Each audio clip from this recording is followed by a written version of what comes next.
All right, so we'll go ahead and get started. Like I said, my name is Catherine Kirkhoff, and I am the director here on the Kinetiq Health team at Apex Benefits. Welcome to our third Lunch and Learn. Today we're going to talk about food and mood, but I did want to give a shout out to March because it is National Nutrition Month. And the theme this year is Celebrate a World of Flavors, focusing on eating a variety of nutritious foods, planning meals and snacks, and creating foods at home. If you go to eatright.org, there's a lot of good information on the National Nutrition Month theme and just good tips in general on nutrition. But I thought it was a good shout out to start our food and mood discussion today.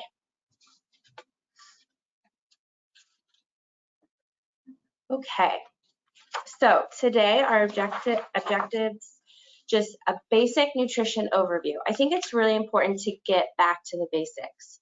There's a lot of information out there, especially when it comes to nutrition, a lot of fad diets, a lot of information kind of thrown in our faces. So it's important to know who you're getting your information from. Always loop in your healthcare provider.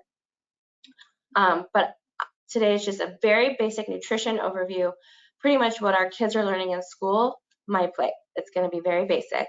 And then, of course, we're going to dive into how food actually affects our mood. Okay, so our nutrition overview. How complicated is it? What do we need to include? It's pretty basic. This is what our plates should look like really every time we eat. Focusing specifically why I love this picture is because half of our plates should be made up of fruits and vegetables. And as you can see in that picture, there's a large variety and a ton of different colors.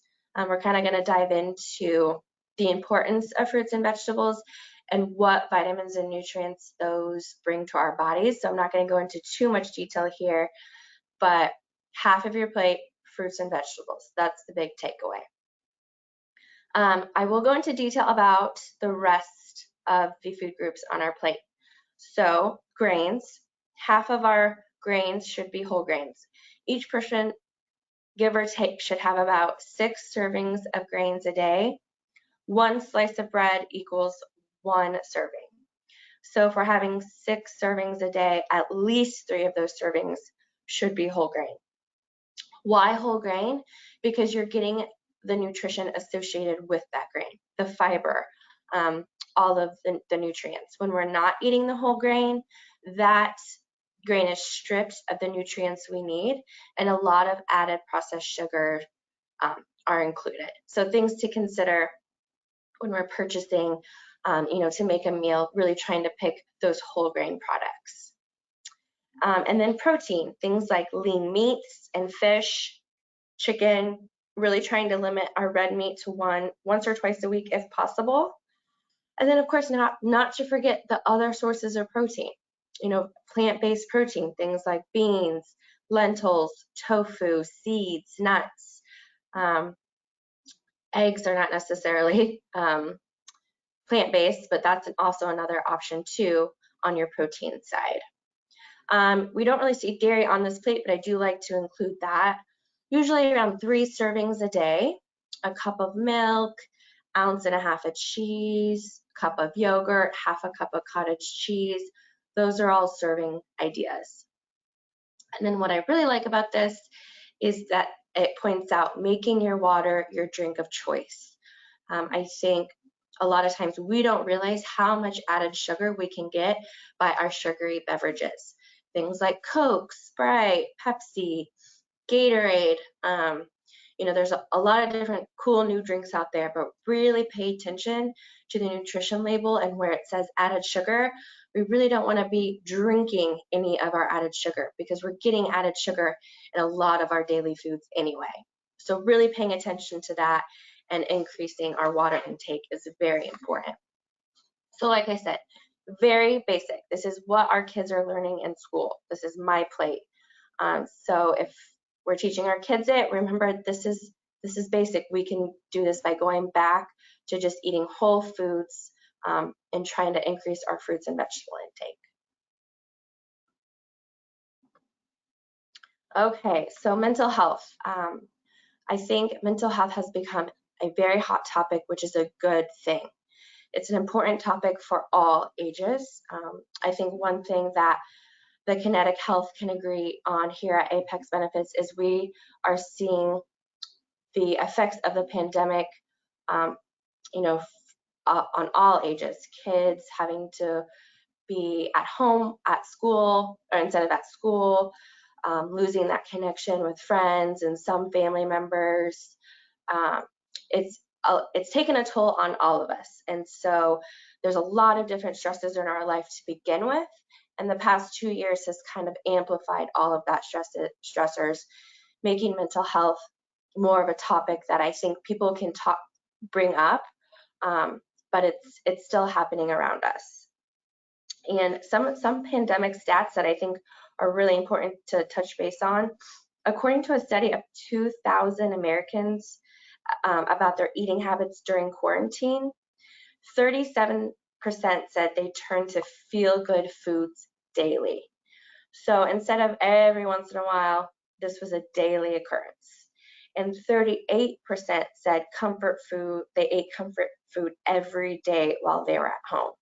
So comfort food can be a variety of different things depending on the person, but a lot of times those comfort foods tend to be unhealthy. And 6 in 10 said their go-to pandemic comfort food was ice cream, chocolate, and candy. So there's all different kinds of coping mechanisms when it comes to stress, but eating is kind of that stress eating is what a lot of people hear a lot of times. I'm really stressed out, so let's go get a donut or something along those lines. So food and mood. Like I talked about, you found yourself after a really long day at work, your meeting you had didn't go as planned, you were late picking up the kids, you didn't have your meal prep ready, so you went through the drive-through, you finally got everyone to bed, you sit down with your favorite Netflix show, with your favorite bag of chips, and before you know it, the bag of chips is gone. It's kind of this verified phenomenon of stress eating. We see those rom-coms where the person gets broken up with, he or she is chatting with their friends, crying, eating out of a carton of ice cream with their spoon. It's this thrown in our face, if you're sad, go ahead and eat, or if you're anxious, go ahead and go through the drive-through. So we know this stress eating, but what we don't necessarily know is the relationship between food and actual mood disorders, such as depression. That's a little less clear. Even if you maintain a healthy diet, even if you feel pretty confident in your life choices and what you're putting in your body, it's still very normal to desire high-calorie foods or unhealthy treats when we're feeling stressed or depressed or anxious, and that makes sense. Your body wants to fuel up in fight and flight mode. So it makes sense that you want to grab that high sugar food or that high fat food when you're stressed or anxious. And this is a direct quote from the Harvard study that I pulled a lot of this information from, and I really like it. A cheat meal every now and then is okay, but if you use food to battle the blues, you're going to lose the war. And that's because of the consumption of fats and sugar. If that goes on for too long, so let's say you had a really stressful month at work, your anxiety's been through the roof, so you kind of let these unhealthy habits creep in, and then you catch yourself, a few months later, like, wow, I've really been increasing my treats after dinner. I'm really increasing my sodium, things like that. You get yourself in this vicious cycle of adding, and then you try to adapt and make it better again, but that can further increase your anxiety and depression because you're taking out those sugars and high-fat foods. So it's this vicious cycle of wanting to eat right, but because you hadn't been eating right, it's throwing off your system. So really trying to make these small, smart goals for yourself when it comes to your diet is the right way to go. The study also showed that when you're happier, you're more likely to crave healthy foods. They had a study of participants watching a happy movie. The people in the happy movie were more likely to grab a bowl of grapes versus the bowl of popcorn. And then the people watching the sad movie were more likely to go for the bowl of popcorn. So it's easier to stay healthy when you feel happy. If we're not stressed and anxious, we're feeling good, we have more time to cook at dinner, meal prep, things like that. It makes sense. But we tend to separate our brain from the rest of our body. But good health means good health in a holistic point of view, from head to toe. So what exactly is the research? According to the Harvard study, there's not a direct or single correlation between diet and depression. There are too many other factors that may play a role. There's too many lifestyle factors, such as dietary choices, smoking versus non-smoking, how often do you work out, physical activity. There's just too many things that can play a role that could have an effect on our mental health. It's just like many other chronic conditions, and there's a complex interaction between both genetics and environment. Some of us may be just predispositions because of our genetics to have a higher chance of anxiety and depression. That's not something we can necessarily control. So while we can study what modifiable risk factors can be associated with depression, we can't estimate what percentage of which risk factors can lead to depression. They're really interrelated. That being said, what the research did show is there's good reason to focus on a diet in hopes of protecting your mental health. And what the study found is that there's consistent evidence in the Mediterranean diet and a lower risk of depression. So that's kind of what we're going to talk about is the Mediterranean diet, which is rich in fruits, vegetables, olive oil, whole grains, lean protein such as meat or chicken, fish, low in red meat. And this goes directly back to that first page I showed you, that plate, back to the basics, which is pretty much what the Mediterranean diet does. So another thing that the Harvard study pointed out was our gut health and how that plays a role. Our GI tract is often referred to as our second brain. And what a lot of people don't know is that 95% of our serotonin receptors are actually located in our gut. So your GI tract is home to billions of bacteria that influence the production of neurotransmitters. So chemical substances that constantly carry messages from the gut to the brain. Dopamine and serotonin being two very common ones. So eating healthy foods promotes that good bacteria in our gut, which in turn positively affects that neurotransmitter production. We're feeding our gut with good, fruits and vegetables, whole grains. That's really helping that serotonin and dopamine production. A steady diet of junk food or high fat, high sugar foods can cause inflammation, and that can hamper production. So when neurotransmitter production is in good shape, your brain receives those positive messages loud and clear. But when we're kind of adding more processed foods, more junk foods, those messages can become awry. We're not getting those messages loud and clear like we were before. So ultra-processed foods contain substances like sugar, starch, or they're made in the laboratory with food colorings, things like that. And those ultra-processed foods, of course, make things extra tasty, make them taste better, which is why we go for them more when we're stressed. Those are the things that can really add to the add to the bad bacteria or is stopping of the creation of the good bacteria. So the other thing to remember is that, yes, this affects our mental health, but when we're eating these ultra-processed foods, high-fat, high-sugar foods, other things chronic conditions such as irritable bowel disease, asthma, obesity, diabetes, those all, of course, our diets play a role there too as well.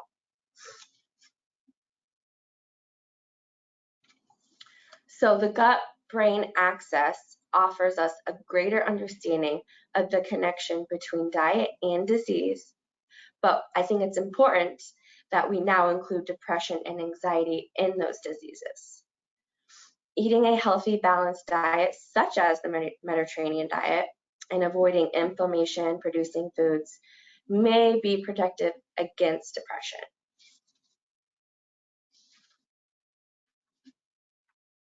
Okay, so let's see. Are you guys seeing this important vitamins and nutrients page? Because it looks like it did not change in my audience view. Good. Okay. So these are just some vitamins and nutrients that I like to point out because I'm giving you all this information on what not to eat, but things to focus on, especially because low levels of these vitamins and nutrients are associated with worsening mood and decreased energy. So what are some ways to get these vitamins and nutrients? Zinc, which is also important for immunity, eating things like nuts, mushrooms, meat, vegetables. Iron, which if you've ever experienced low iron, a lot of times you can feel fatigued, which, when we're feeling tired all the time, that can increase what feels like depression. Things like almonds, spinach, kale, walnuts, and chickpeas can increase our iron. B vitamins, these are so important, especially when it comes to our energy. Eating things like eggs, fish, nuts, almonds, fruits, and veggies. Magnesium, I think it's important to throw some dark chocolate in there. It's always important to throw chocolate into anywhere, but dark chocolate can provide some important vitamins and nutrients. Avocados, legumes, and seeds also offer magnesium. Vitamin D, I feel like if you live in the state of Indiana, it's really important to talk to your provider about possibly when you do your annual lab draws for your physicals, maybe to throw in a vitamin D in there to make sure your vitamin D is not low. We have too many months without sunshine, and that can really cause low vitamin D, which can feel like fatigue, and it really does correlate with mood. So eating things like fish, eggs, and dairy or tofu can help increase our vitamin D, but definitely something to talk to your healthcare provider on if they feel like that's a supplement you should add. Omega-3 fatty acids, so important for our brain health. By eating things like salmon, tuna, almonds, olives, and spinach. And I think something important to point out is that all of these foods are included in the Mediterranean diet. So kind of correlating again, pointing again to that Mediterranean diet and how it can help protect our mood and our depression. I do want to point out, when it comes to supplements, these are good ways to get supplements through our diet.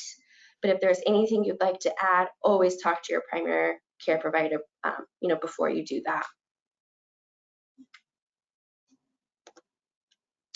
Okay, so what are some tips for food and mood? What are some things that you can start doing at home to kind of help add that protection? Eating whole foods and avoiding packaged or processed foods. We talked about that, how eating those whole foods feed the good bacteria. So the processed foods are high in unwanted food additives and preservatives that disrupt that healthy bacteria in the gut. Instead of a vegetable or fruit juice, consider increasing your intake of fresh fruits and vegetables. But it is really important to point out all forms count. So that includes frozen, that includes canned. It's okay to go for those things. If you are going to buy frozen, try to avoid frozen fruits or vegetables that are sitting in any sort of sauce, because that's where a lot of that sugar or added sodium will be.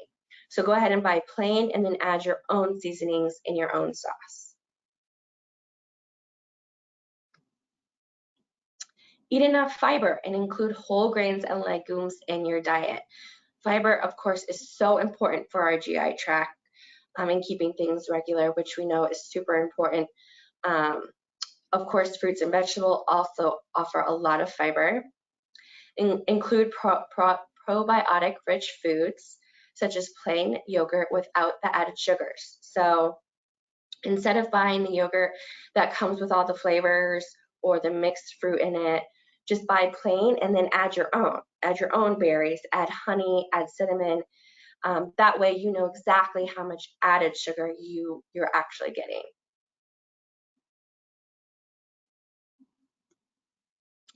And then, of course, to reduce sugar intake at breakfast, we talked about this, adding cinnamon to plain yogurt or honey, adding berries.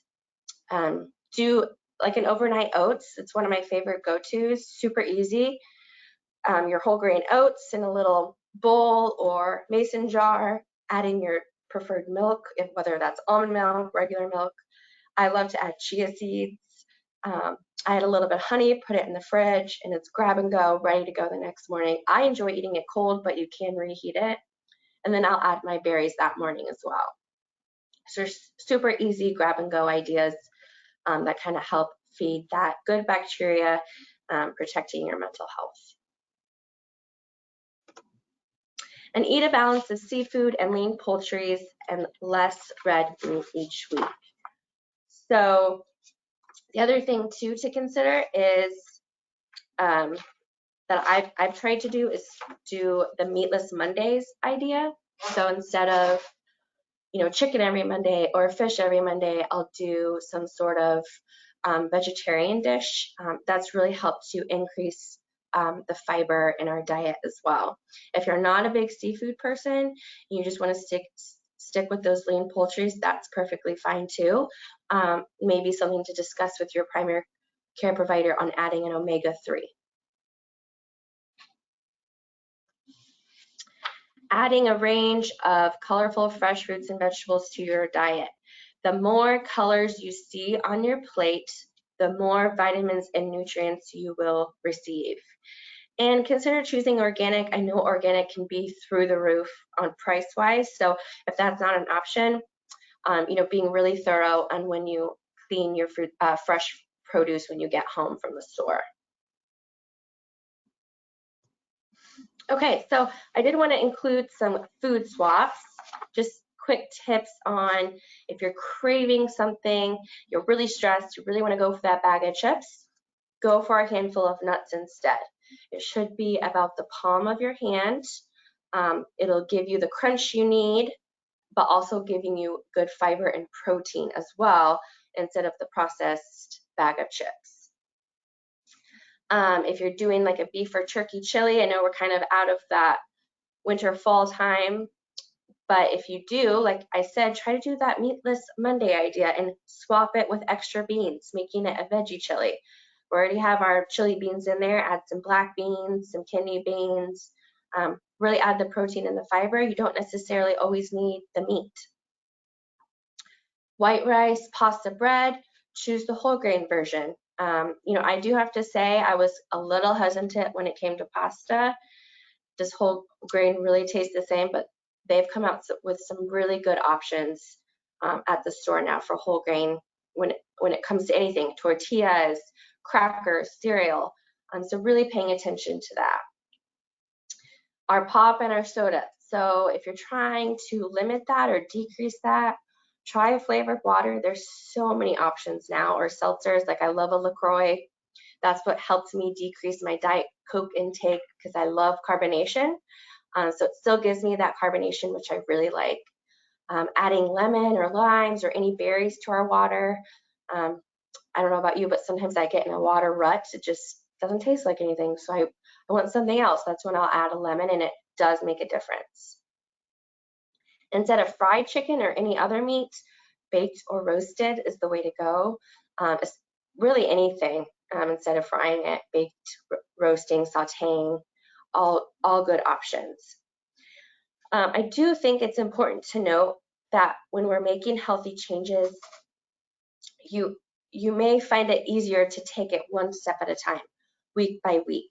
If we make too many changes at once, we can get overwhelmed and go right back to the unhealthy habits we were trying to change. So for instance, maybe next week you decide you're going to add one more serving of vegetable each day to your diet. You feel good, confident about that. So the next week, you're going to cut back to only 2 desserts after dinner this week. Really making these small changes that you can do every day. Make it a lifestyle that you feel comfortable with. Making small, smart goals that do not overwhelm you. Other tips, staying hydrated. It's so important to stay hydrated. A lot of times, being dehydrated can feel like hunger. So let's say you just ate lunch, 45 minutes later you're feeling hungry, you're craving something. Try having a big glass of water because it could just be that your body needed a little bit more hydration. Don't skip meals. If we wait till noon every day to eat, it makes sense that we're hangry. We're going for the quick and easy option because we're super hungry. We don't have time to think about lunch. So we go through the drive-through. Really try to plan ahead for your snacks too. So planning ahead for breakfast, lunch, and dinner and a couple snacks each day can really go a long way in choosing a healthy lifestyle. And then being mindful of caffeine and alcohol intake, because those two things really do have a direct impact on your mood and anxiety level. And lastly, mindfulness, which is good here at Apex because we are in the middle of a mindfulness challenge. But being mindful of the healthy foods entering your body is effective. Feeling like, okay, I just had that apple instead of the bag of chips. I got some good fiber in my body. I feel full. I feel energized. Appreciate each smell, food texture, and taste. Take your time as you eat to really enjoy it. How do you feel after a nutritious meal or snack? Do you feel good? Do you feel energized? Compare that to what you may have felt after you ate maybe a not so nutritious meal. Did you feel more like full or bloated, tired after a high carb meal? That's how I usually feel. So really paying attention to how you feel can help make those changes a little easier. So it may take days or weeks before you start to feel those mood boosting effects of a better diet, depending on how many changes you decide to implement over time. But I do want to point out for the end of this presentation that it's really important to bring any mental health concerns that you may have to your primary care provider. That's what they're there for, to discuss any extra help that you may need. Make sure that you're discussing that with that provider. So that's all I have for today. Oh, I do want to share. I really enjoyed this recipe. My old coworker, who's a registered dietitian, she's also a vegetarian, created this skillet meal. Now, I added the chicken just because I wanted to add a little bit extra protein, but this is a great Mediterranean dish going along with that Mediterranean diet. So this will be included in the presentation if it's a meal you'd like to try. I love a good skillet meal because it's one dish for cleanup. I can't stand doing dishes, so it's a good option for quick, easy cleanup. When it comes to skillet meals, add a protein, a grain, a veggie, your seasonings, and a sauce. You can get really creative with new ideas. These are the sources if you have, if you want to do more research on it. I found these through the Harvard Public Health website. And if there's any questions, please feel free. I know I think we're right at 12:30 now. So happy to answer any questions. Please feel free to email me. If there's any questions, I can try to answer quickly before 12:30 time slot. But thanks everyone so much for joining today. I hope you learned something new or have new takeaways or ideas that maybe you can add to your lifestyle. on trying to protect that mental health any way we can. So thanks again for joining Apex's monthly Lunch and Learns, and we hope to see you next month for our next topic.